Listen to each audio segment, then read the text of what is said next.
Well, welcome back to CG Bros. In this second part of our series on rigid bodies using the PDI plugin for Max and Maya, we're going to look at making our rigid body simulation a little bit more sophisticated. In the first video series, we created a path fracture, base fracture of our object here, and we created a cracker object, which is actually going to be a driving actuator for our simulation. And what we've got right now is where we left off, I should say, is basically a simulation that runs the cracker object from frame 0 to 30, which is 1 second, through our object. But basically, every object here is a rigid body, and it responds equally to the simulation. So gravity's acting on everything. It doesn't hold together well. It creates quite an interesting simulation, but not exactly what we're after here. So let me show you how to make this a little more sophisticated by creating what's called a fracture body. And this is going to be a basic fracture body. There's two kinds of fracture bodies, basic and advanced, and we're going to go ahead and start with basic. Okay, we're going to go ahead and take a look at a play blast of this animation up to this point. There we go. See the cracker object kind of blown through, but everything pretty much just collapses on its own. Not much rigidity there. That's what we're going to go ahead and fix now. So to create a basic fracture body, let's open up the basic fracture body dialog. Okay, let's go ahead and select all of our objects. I am going to deselect my cracker shape, my cracker object here. And let's go ahead and hit the Create button. This loads our fragments that we've selected into the dialog. Let's go ahead and rename this Path Fracture. Okay, let's go ahead and check this Attach Nearest, because that'll allow us to actually take advantage of this clusterized percentage here. It allows the grouping and the kind of the glue factor to take a hold there. And that's this attached threshold of 0.05. That's fine. Let's hit Accept. Okay, and you can see this has created our first fracture body up here called Path Fracture. Let's go ahead and see how that has affected our simulation. Alright, here we go. Let's take a look. That's pretty cool. You can see the cracker object is actually having quite an effect. It's blowing through here on the path coming this way. It's hitting the objects and basically blowing, transferring the entire energy through all of the objects and just blowing this building fragment just into bits. It's quite a cool effect, and you can see actually some of the clusterized value, how that's actually taking effect here. You can see the pieces that are holding their cells together. Let's do that clusterized factor. Let's go ahead and make some adjustments. Okay, so the first change I might want to make to this would probably be on this hardness attribute here. But I'm kind of liking the brittleness, the way this is kind of just busting off the way. I like it. I'm not going to change that at all, but I will mess with this clusterized factor a little bit. I think it was a little too clumpy for what I'm trying to get to here. I'm basically trying to get to the point where I want this cracker object to do the fracturing as it goes through on a very localized basis. And so I'm going to go ahead and set this clusterized factor 100. I don't want that to have much influence, basically no influence at all. I am going to come to this propagation scheme here and set it from continuous, which basically transfers the energy on a continuous basis through, which gave us that wall blasting, which is very cool for an impact blast, but not what I'm going for. So I'm going to go ahead and set this to local. And so that's going to basically localize the transfer force along the cracker object to the object surrounding it. So let's go ahead and take a look and see what that looks like now.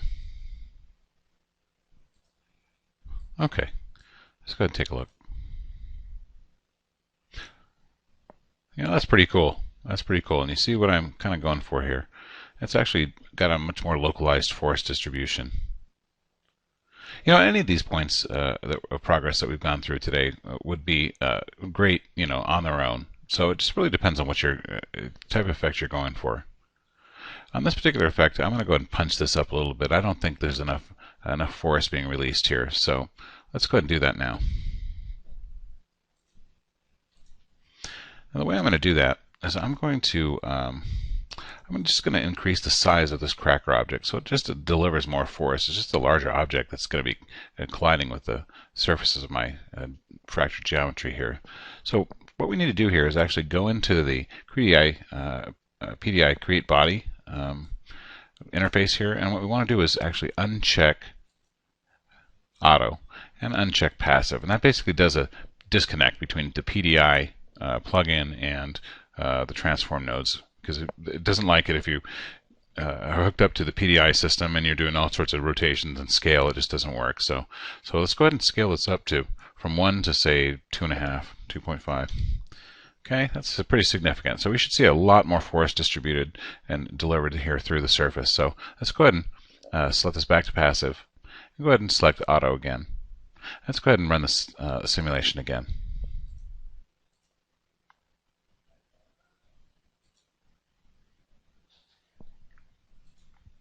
Okay, here we go. Oh yeah. So that's just basically, it really depends on what you're going for here. Any of these, like I said, be creative. You can set your hardness settings a little different. So set your cluster settings a little bit differently. Set your mass settings a little bit differently. Experiment around and see exactly what you could do here. PDI is a pretty powerful plugin. It's quick, it's easy, and it really gets you to where you're going fast. And that's what I really appreciate about it. There's other programs out there that can do the same thing, but PDI actually, delivers on its goods. So. Okay, so I'm going to go ahead and run one more sim here, changing one of the settings that I haven't changed since the beginning here. And it's this hardness setting. I'm going to go ahead and set it from 50 to 10. Let's go ahead and see what impact that has. My sense is it's going to reduce the brittleness, and so it's going to break more easily in a more, a freer manner rather than snapping off the way it did before. Let's go ahead and take a look and see. Okay, here we go. Let's play this. Yeah, pretty nice, very dynamic. You see how they're much more freer to break apart. A lot less energy is transferred in a snapping way. It's a much more delicate kind of a break. But that's actually very nice for some of the larger structures. If you're doing simulation of larger structures, this is how they fracture.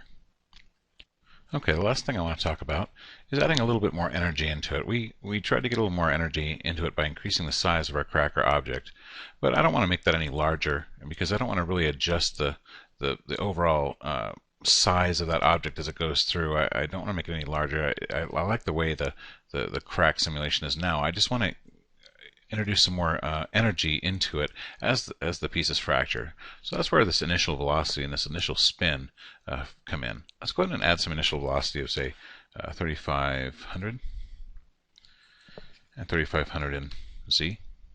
Let's add some initial spin as well as initial velocity, and let's go ahead and set the X value to say 3,000.